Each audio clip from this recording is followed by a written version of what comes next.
আসসালামু আলাইকুম। কেমন আছো সবাই? আশা করি সবাই অনেক ভালো আছো।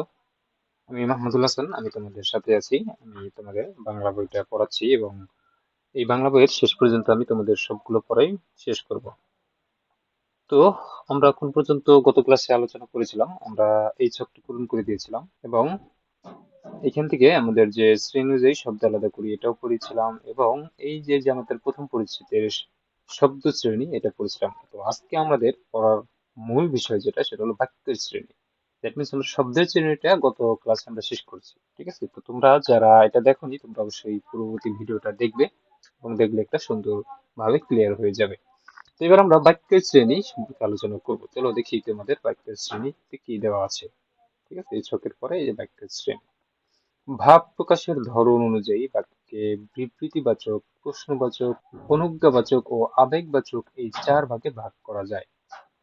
তুমি দেখো, ভাব প্রকাশের ধরন মানে তুমি কোন ভাবে তোমাদের যে কথোপকথন বা তুমি যা বোঝাচ্ছ সেটা ভাবটা তুমি কিভাবে প্রকাশ করতেছো সেইটার অনুযায়ী বাক্যকে কয় ভাগে?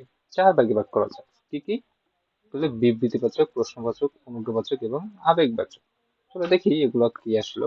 বিবৃতিবাচক বাক্য সাধারণভাবে কোনো বিবরণ প্রকাশ পায় যেসব বাক্যে সেগুলোকে বিবৃতিবাচক বাক্য বলে। যেমন একটি পাখি আমাদের কাঁঠাল গাছে বাসা বেঁধেছে।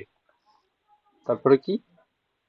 প্রশ্নবাচক বাক্য বক্তা কারো কাছে থেকে কিছু জানার জন্য যে ধরনের বাক্য বলে সেগুলো প্রশ্নবাচক বাক্য। মানে এর মানে কি? কোনো কিছু জানতে চাওয়ার জন্য যে আমরা যে কোনো ধরনের প্রশ্ন করতে থাকি, সাধারণত এটা খুবই সিম্পল। কোনো কিছু প্রশ্ন করাকেই প্রশ্নবাচক বাক্য বলে। যেমন তুমি যদি বলো যে তোমার নাম কি, এটাকে তুমি কি একজনকে প্রশ্ন করতেছো, এটা কি প্রশ্নবাচক বাক্য। আর বলতে পারো যে তোমার বাড়ি কোথায়, এটা কি প্রশ্নবাচক বাক্য। বা বলতে পারো কোথায় থেকে এসেছো, এটা কি এক ধরনের প্রশ্নবাচক বাক্য। আশা করি তোমরা বুঝেছো আসলে প্রশ্নবাচক বাক্য কোনগুলা। যেমন এখানে উদাহরণ দেওয়া আছে কি, কোন পাখি তোমাদের কাঁঠাল গাছে বাসা বেঁধেছে। দেখো এই যে এখানে একটা কি প্রশ্নবোধক চিহ্ন দেওয়া আছে। এখানে সবচেয়ে সহজ একটা বোঝার মাধ্যম হলো প্রশ্নবোধক চিহ্ন থাকলেই সেটা কি প্রশ্নবাচক বাক্য। একদমই সোজা কথা। ঠিক আছে? তারপরে কি? অনুজ্ঞাবাচক বাক্য আদেশ, নিষেধ, অনুরোধ, প্রার্থনা ইত্যাদি বোঝাতে অনুজ্ঞাবাচক বাক্য হয়। যেমন কাঁঠাল গাছে একটি হাঁড়ি বেঁধে দাও, নাকি আদেশ করা হচ্ছে। বা নিষেধ, তুমি এরকম করতে পারো, তুমি মানুষকে অনুরোধ করতে পারো যে প্লিজ আমাকে এই কাজটা করে দিন। এগুলো কি? অনুজ্ঞাবাচক বাক্য। প্রার্থনা করা, আমরা কি বিভিন্ন ধর্মের, আমরা সাধারণত মুসলিম, সেই অনুযায়ী আমরা কি যখন নামাজ পড়ি নামাজের শেষে আমরা কি করি? মোনাজাত করি এবং মোনাজাতে প্রার্থনা করে থাকি, আল্লাহর কাছে প্রার্থনা করে থাকি। তো এই যে আল্লাহর কাছে প্রার্থনা করি, এই প্রার্থনাকে বলা হয়েছে কি? অনুজ্ঞাবাচক বাক্য। ঠিক আছে? এখানে দেখো একটু উদাহরণ আকারে কি দেওয়া আছে, কাঁঠাল গাছে একটি হাঁড়ি বেঁধে দাও। এটা কি আদেশ করা হচ্ছে বা কি অনুরোধও বলা যেতে পারে।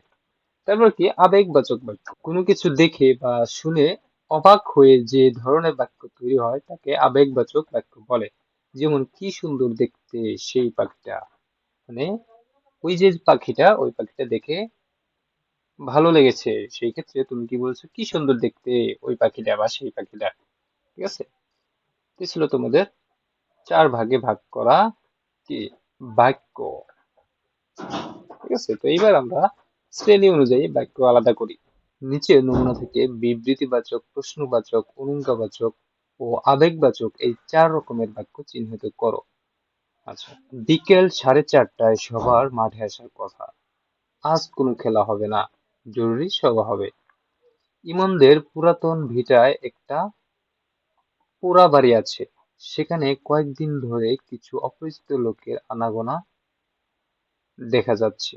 কামাল বলছিল ওখানে গুপ্তধন থাকতে পারে। নিলয় খানিক কৌতূহলী হয়ে ইমনের দিকে তাকিয়ে বলছিল, কিরে ইমন, ওই বাড়িতে গুপ্তধন আছে নাকি? ইমন অবাক হয়ে বলেছিল, তাই নাকি? আমি তো জানি না। আসলেই কোনো গুপ্তধন আছে কিনা তা যাচাই করার জন্য অভিযানের প্রস্তাব দিয়েছিল কামাল। বলেছিল, চল আমরাই খোঁজ করে দেখি, গুপ্তধন থাকলে ঠিক খুঁজে পাবো। ইমনদের পুরো বাড়িতে কবে এবং কিভাবে অভিযান চালানো হবে তা নিয়ে আলোচনার জন্য আজকের সভা। আমার অবশ্য খানিক ভয় ভয় করছে, কারণ অপরিচিত লোকগুলো যদি ঠিক গুপ্তধন খুঁজতে আসে আর যদি আমাদের সাথে ওদের দেখা হয়ে যায়, তবে ঠিক তারা প্রশ্ন করবে, এখানে কি করছো তোমরা? তখন আমরা কি উত্তর দেব? উত্তর ওদের পছন্দ না হলে বলতে পারে, এখানে আর আসবে না, যাও, চলে যাও। তাছাড়া লোকগুলো হয়তো গুপ্তধন খুঁজতে আসেনি, অন্য কাজে এসেছে। তবুও সেখানে যেতে আমাদের ভয় করবে।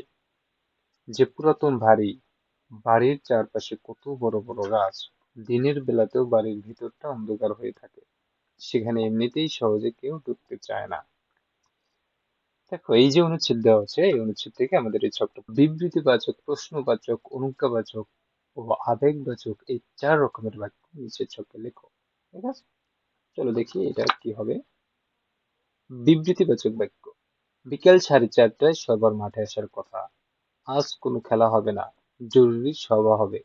ইমনদের পুরনো ভিটায় একটা পোড়ো বাড়ি আছে, সেখানে কয়েকদিন ধরে কিছু অপরিচিত লোকের আনাগোনা দেখা যাচ্ছে।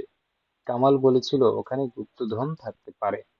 আসলেই কোনো গুপ্তধন আছে কিনা তা যাচাই করার জন্য অভিযানের প্রস্তাব দিয়েছিল কামাল। ইমনদের পোড়ো বাড়িতে কবে এবং কিভাবে অভিযান চালানো হবে তা নিয়ে আলোচনার জন্যই আজকের সভা। আমার অবশ্য খানিক ভয় ভয় করছে। তাছাড়া লোকগুলো হয়তো গুপ্তধন খুঁজতে আসেনি, অন্য কাজে এসেছে। তবু সেখানে যেতে আমার ভয় করবে। দিনের বেলাতেও বাড়ির ভেতরটা অন্ধকার হয়ে থাকে, সেখানে এমনিতেই সহজে কেউ ঢুকতে চায় না। এই যে যতটুকু আমরা পড়েছি সেগুলো কি বিবৃতিবাচক বাক্য। এবার আমরা প্রশ্নবাচক বাক্য পড়বো। কি কিরে ইমন, ওই বাড়িতে গুপ্তধন আছে নাকি? দেখো, আমি প্রথমেই যেটা বলেছিলাম যে প্রশ্নবোধক চিহ্ন থাকলে সেটা কি প্রশ্নবাচক বাক্য হয়ে যায়। এই দেখো, প্রশ্নবাচক চিহ্ন আছে, ঠিক আছে। এটা প্রশ্নবোধক দেখে তোমরা শর্টকাটে বুঝতে পারো যে এটা আসলে প্রশ্নবোধক বাক্য, ঠিক আছে। তবে ঠিক তারা প্রশ্ন করবে, এখানে কি করছো তোমরা? এটাকেই প্রশ্নবাচক। তখন আমরা কি উত্তর দেব? এটাকে প্রশ্নবাচক। অনুজ্ঞাবাচক বাক্য: চল আমরাই খোঁজ করে দেখি, গুপ্তধন থাকলে ঠিক খুঁজে পাবো। এখানে আর আসবে না, যাও, চলে যাও। এটা কি আবেগবাচক বাক্য। তাই নাকি? আমি তো জানি না। অপরিচিত লোকগুলো যদি ঠিক গুপ্তধন খুঁজতে আসে, যদি আমাদের সাথে ওদের দেখা হয়ে যায়, যে পুরনো বাড়ি, বাড়ির চারপাশে কত বড় বড় গাছ, এই কি এক ধরনের অবাক হয়ে এই কথাগুলো বলছে। এই জন্য এগুলোকে আবেগবাচক বাক্য বলে। আচ্ছা, আজকে আমরা এই পর্যন্তই পড়লাম এবং পরবর্তীতে আমরা দ্বিতীয় পরিচ্ছেদ থেকে পড়বো। ঠিক আছে, সে পর্যন্ত তোমরা অনেক ভালো থাকো এবং প্রথম পরিচ্ছেদে আমরা যা যা পড়লাম সেগুলো সবগুলোই তোমরা কি করবে, পড়বে।